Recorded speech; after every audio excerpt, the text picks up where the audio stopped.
absen terlebih dahulu ya. Kira-kira siapa yang tidak hadir pada hari ini? Basir, Bu. Oh, Basir. Terus itu? Iya. Ferwati hadir? Hadir. Atika? Hadir. Oke. Nah, jadi di sini Bu akan membahas tentang biotik dan abiotik. Sebelumnya sudah ada yang tahu belum apa itu biotik dan abiotik?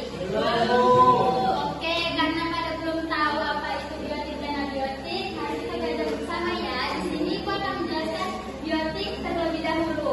Nah, jadi biotik ini adalah semua makhluk hidup yang ada di lingkungan. Siapa yang bisa kasih contohnya? Biotik pohon. Terus?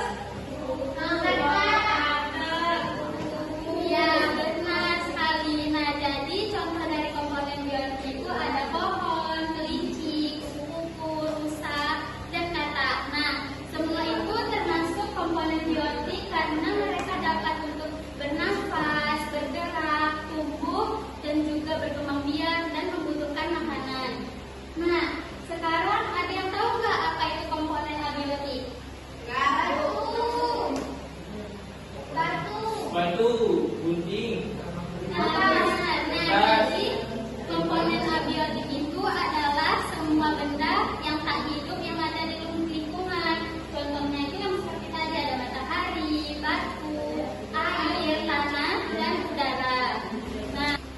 Nah, jadi komponen biotik ini adalah benda-benda yang sangat penting untuk makhluk hidup. Dan ada pula jenis-jenis komponen biotik, yaitu yang pertama ada produsen. Nah, jadi produsen itu adalah makhluk hidup yang dapat membuat makanannya sendiri melalui proses fotosintesis. Yang pertama itu ada padi, rumput, dan yang lain-lain. Nah, yang kedua itu ada konsumen. Nah, konsumen itu adalah makhluk hidup yang memakan dari makhluk hidup lain, yang memperoleh makanan dari makhluk hidup lain. Contohnya itu ada sapi, kambing, kucing, dan yang lain-lain. Dan yang ketiga itu ada pengurai. Nah, pengurai ini adalah makhluk hidup yang menguraikan sisa-sisa makanan makhluk hidup yang telah mati. Contohnya itu kayak ada jamur, ada bakteri, dan yang lain-lainnya. Terus tuh selanjutnya ada detritivator. Detritivator itu adalah makhluk hidup yang memakan sisa-sisa organisme. Contohnya itu ada cacing tanah dan kutu kayu.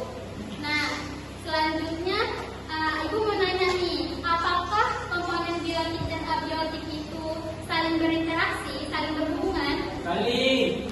Contohnya manusia minum air. Ya, benar.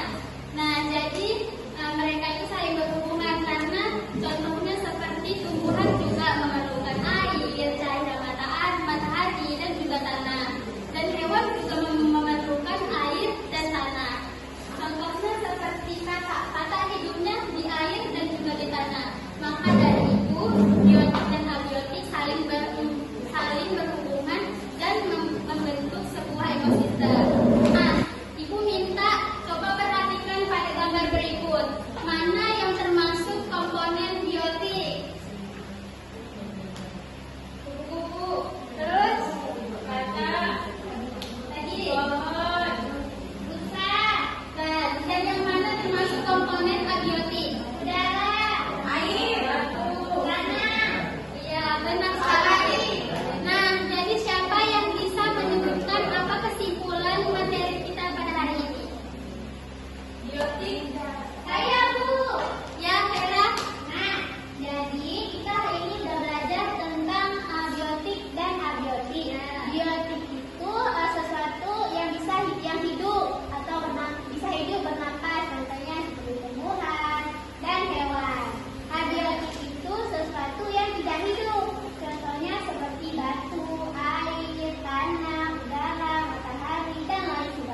Ada